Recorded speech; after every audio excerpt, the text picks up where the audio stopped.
tupatane na tuelewane ili tuishi kwa pamoja kwa neema na furaha.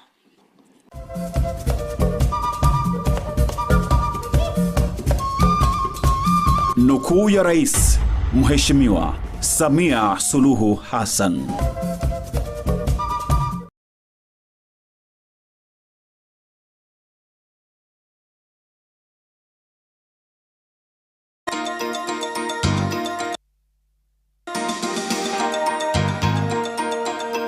In Capital News tonight, 600 cadets complete military training implemented by Tanzania People's Defense Force.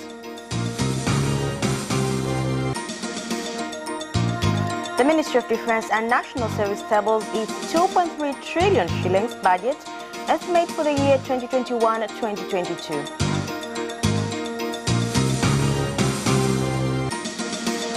And in sports, Azam FC closed in on Premier League's defending champions Simba Sports Club after defeating Biashara United 2-0.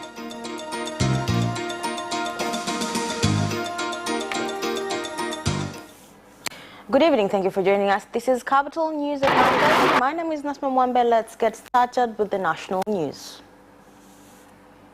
More than 600 cadets who are Form 6 leavers and are taking science and leadership training implemented by Tanzania People's Defense Force, TPDF, have completed military training, with the force saying the cadets are ready to be deployed for security operations along the country's borders. The training was completed at Arts Kihangaiko Military School in Bagamoyo Coast region.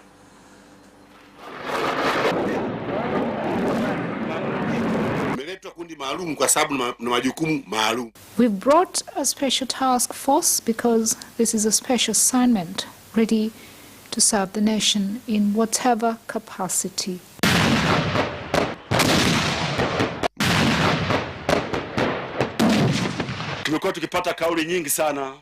You can see that work is going on our part.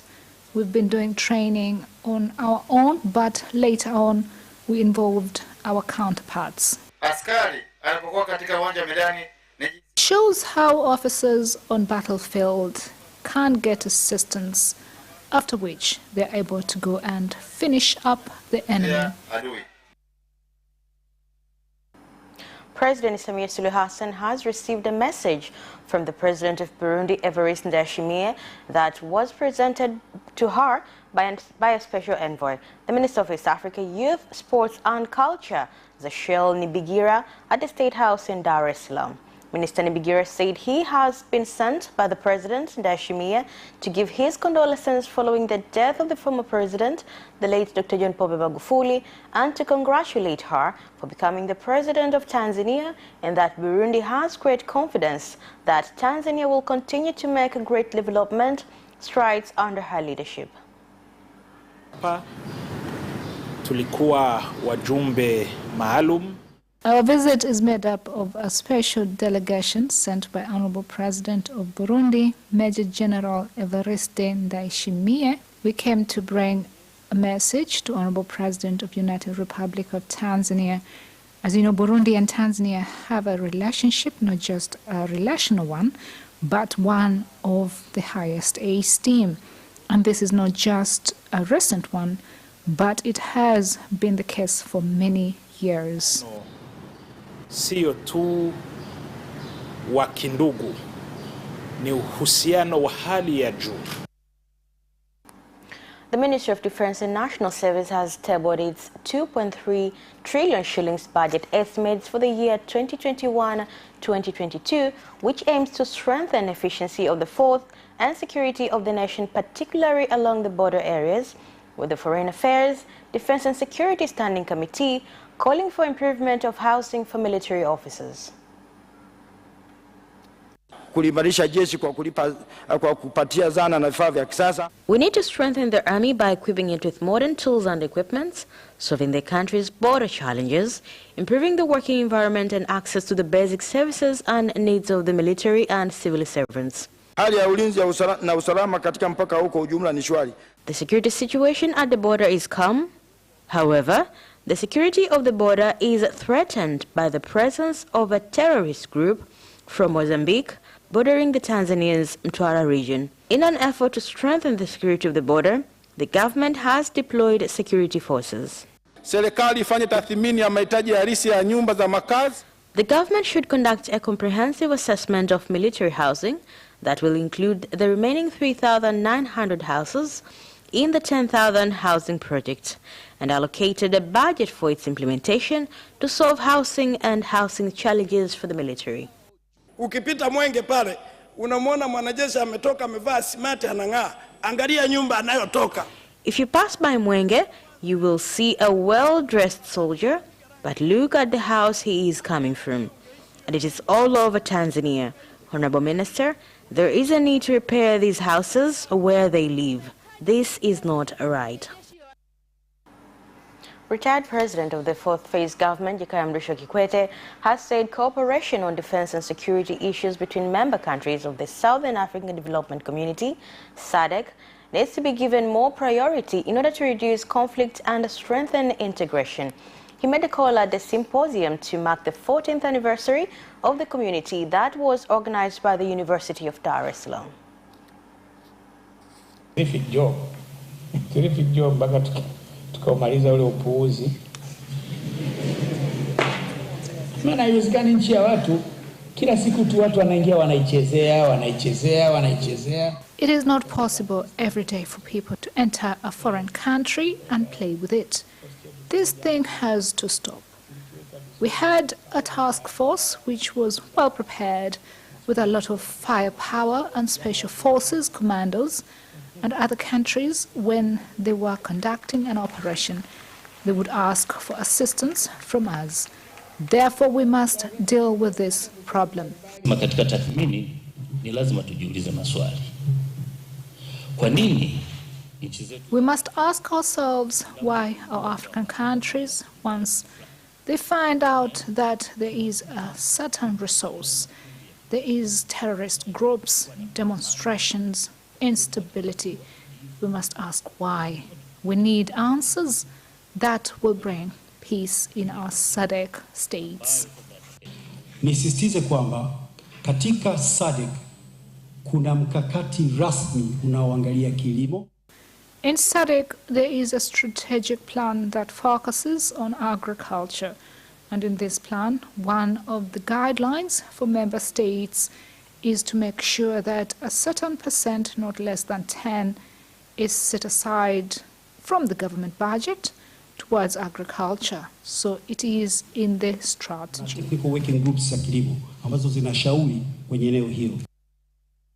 Today marks 25 years since the sinking of the MV Bukoba vessel in Lake Victoria that caused the death of 800 people on May 1996. Unlike previous years, with relatives of the victims visiting the cemetery at the Igoma area in Mwanza region to put wreath and light candles, this year the day has not witnessed any visits at the cemetery. This is part of history. At the time I was not yet born. I'm asking the government to take care of the grounds because it is historical. In the past, at a time like this, you would find religious and government leaders would meet here to pray for the victims, but this is no longer happening. It is sad that this area has been forgotten. In developed countries, such grounds are respected, but in this case, it has become an ordinary place. As the African Court of Human and People Rights marks its 15th anniversary since its establishment, the President of the Court of Justice, Justice Orr, has said many countries still face the challenge of implementing and respecting rulings made by the court, a situation that has caused a delay in delivering justice. Justice Orr made a statement during a press conference in Dar es Salaam. I begin by saying that for the enforcement, normally when the court takes the decisions, it has to send the report to the African Union, to the Assembly, and in this report, of activities, we mentioned the countries that have not implemented the decision of the court. And now it's to the Executive Council to take the matter and manage so that the decision can be implemented. But unfortunately, this is not done. Kwa hiyo unaweza ukaleta kesi yako pale, usiogope. Don't be afraid. You can bring your case because they speak Swahili. We have interpreters who speak French, Portuguese, and English, who usually translate to bring in Swahili and other languages. In the African court, we use English, French, Arabic, Portuguese, and Swahili. As you remember, the late John Pombe Magufuli strongly emphasized the use of Swahili, although we still have trouble using Swahili in court. In another development, the president of the African Court of Human and People Rights Justice, or while in Dar es Salaam, has visited IPP media houses and witnessed production activities at The Guardian newspaper, East African TV and Radio, ITV and Radio 1 and Capital TV, where he commended the professionalism and investment made in the media houses. When the news is accurate, it's always on ITV. So I was very excited to come today to see you, and I think that it was worth it to come and meet with you. So I can just give you a very, very big congratulations and support you, encourage you to continue in that way, because in Africa we need this kind of involvement, of good work well done, to be competitive with the European or Indian or everywhere. So you deserve a very big applaud, and on behalf of the African Court, on behalf of my colleague, the judges, I would like to thank you, to congratulate you, and to encourage you doing in that professional way that you are always doing, that we show on TV. We don't need to comment, we just see.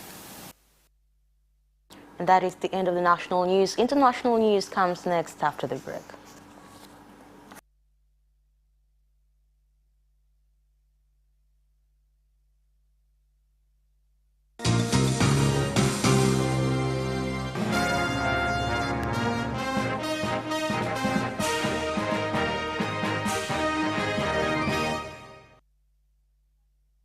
National news.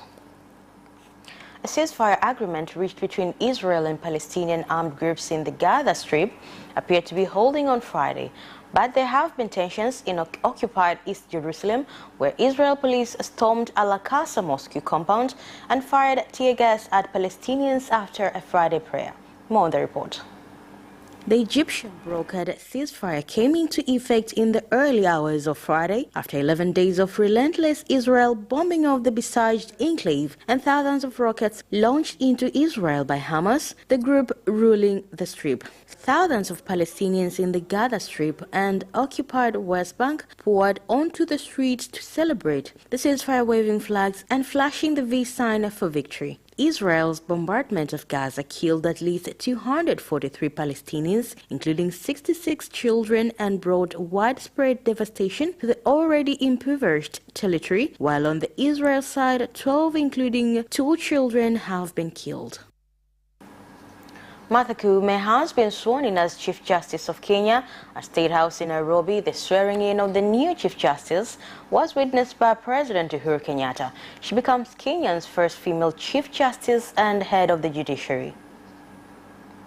I, Martha Karambu Koome, Chief Justice of the Republic of Kenya and President of the Supreme Court of Kenya, do swear in the name of the Almighty God to diligently serve the people and the Republic of Kenya. What a great day this is as we celebrate the confirmation of a new Chief Justice for the Republic of Kenya, but also for me a particularly singular honor to be the first president to swear in the first female Chief Justice of the Republic of Kenya, and to impartially do justice in accordance with this Constitution, as by law established, and the laws and customs of the Republic,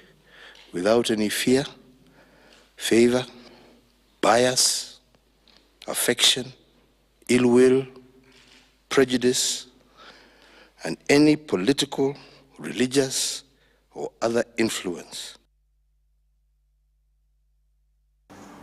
Uganda and Burundi are in the final stages of putting together a construction plan for 2 roads that will pass through Tanzania. The road construction project aims to increase trade between the 2 countries.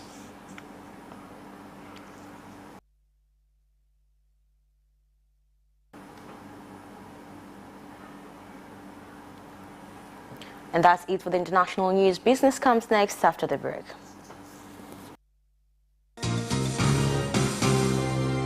Tune in to Business Edition and meet business leaders and experts who'll keep you informed on business and economic developments taking place in the country, such as tourism, construction, energy, transport, mining, agriculture, communication, banking, real estate, and more.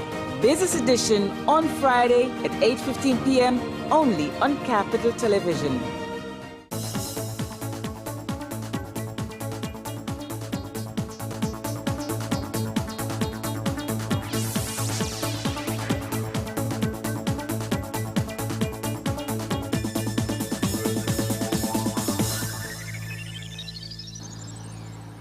Welcome back, and now in business news.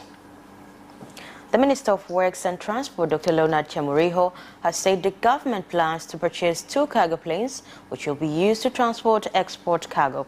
This was revealed in Dar es Salaam by Minister Chamuriho when launching the business launch at the Terminal 3 of Julius Nyerere International Airport. Serikali imedhamiria kununua ndege nyingine zikiwemo za masafa mafupi na zile za masafa ya marefu. The government intends to buy other aircraft, including short and long-range aircraft, and including 1 cargo plane. These planes are different from the other 3 that the government has already purchased, and we will continue to provide services with greater expertise. Na kwa utaalamu mkubwa. Launch yetu ina uwezo wa kuhudumia watu 200 kwa wakati mmoja. Our launch can serve more than 200 passengers at a time, and will cater for any passenger who needs to use our services at a lower cost compared to the services being provided. Wapo Watanzania ambao wanapenda kusafiri kwenye shirika la ndege. There are Tanzanians who like to travel at an airline. Unfortunately, there is a tendency for ticket agents to say that there are no tickets. But when passengers are traveling on a plane, they find the plane does not have enough passengers. Serengeti Breweries Company, LSPL, has continued to support students taking agriculture student through its sponsorship program on agro-industry whereby 70 students from underprivileged families have benefited. And the idea is that at the end of your education, you should have been armed enough to go out and offer professional services. Kwa hakika wapo vijana wengi sana wenye uwezo na nia ya kusoma, lakini kwa sababu ya kukosa uwezo wa kulipa gharama za masomo wanajikuta wanakwama kitaaluma. And that is the end of business news. Sports comes next after the break. Away first time, good start from Bolt. Bolt leading a moment and going away. Gay trying to go with him, and he's going to be dragged through to second place, but he's going to win it by 2 meters. Away first time, good start from Bolt. Bolt leading a moment and going away. Gay trying to go with him, and he's going to be dragged through to second place, but he's going to win it by 2 meters.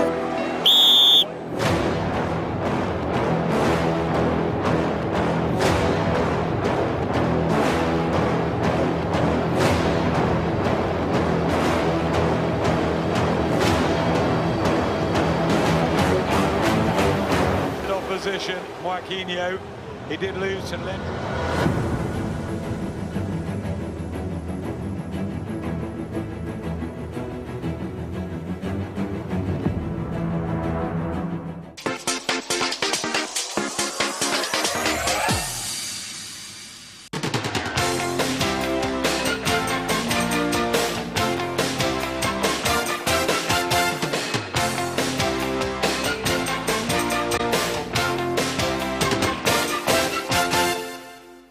And in sports, Azam FC have reduced the gap between them and Simba Sports Club in the Tanzania Mainland League to just 1 point after claiming a 2-0 win over Biashara Mara United.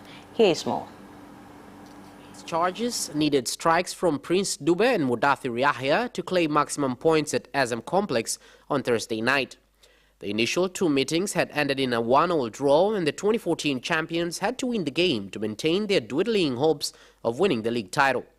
The hosts waited until the 11th minute to get their first goal. Goalkeeper Matias Kigonya played a long ball to Zimbabwe forward Dube, whose one-time strike was too much for the custodian. That was the 13th league goal for the 24-year-old attacker. Russell Westbrook and Bradley Beal did what they do, a near triple-double for one, 25 points in just 29 minutes for the other, and the Washington Wizards reached the NBA playoffs as the Eastern Conference's number 8 seed by overwhelming the Indiana Pacers 142-115 in the playoff round. Here's more. Washington led by as many as 38 points and advanced to face Joel Embiid and the number 1 seeded Philadelphia 76ers in the first round, marking quite a turnaround for coach Scott Brooks' crew, who were 17 of 32 in early April. Indiana's run of 5 consecutive playoffs appearances ended in coach Nate Bjorkgren's debut season. A little more than a week after breaking Oscar Robertson's career record for most regular season triple-doubles, Westbrook finished with 18 points, 15 rebounds and 8 assists. And it was Beal, second in the NBA in scoring 2 years in a row, whose three-pointer opened up a 30-point lead at 98-68 with about 4 minutes left in the third quarter. Wolves winger Adama Traore is in talks over a new contract at the Premier League's club. Here are more details. The Spain international was considering his future when he lost his place in the side in the autumn, but is now ready to sign fresh terms after becoming a regular once more. However, any deal is likely to include a gentleman's agreement that allows him to leave should a bigger club bid a certain fee. Traore's current contract doesn't expire until 2023, but Wolves are keen to tie down the 25-year-old to a long-term deal. Negotiations over a new contract seem positive, with both parties keen for an agreement. Colombia will no longer act as co-host for the 2021 Copa America, CONMEBOL has confirmed. To hold the competition alongside Argentina, including the final on July 10th, which was to be played in Barranquilla's Estadio Metropolitano.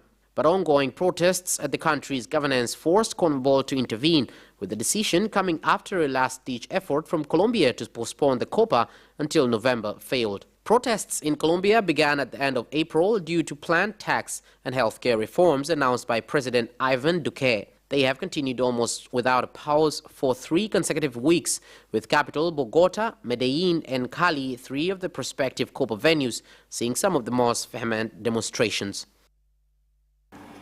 And that sports item ends our news bulletin for tonight. Thank you for watching and good night.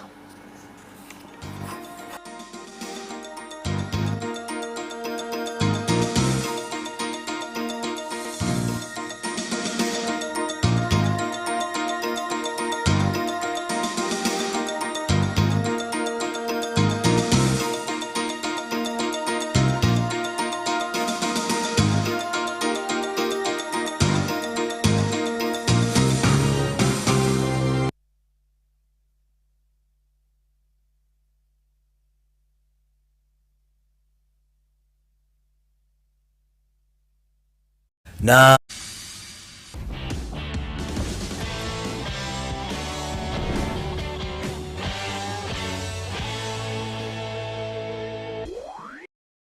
You can watch Capital News live on our social media accounts, YouTube Capital TV and Facebook Capital Television Tanzania from Monday to Friday at 9:30 p.m. Don't forget to subscribe and put notification on.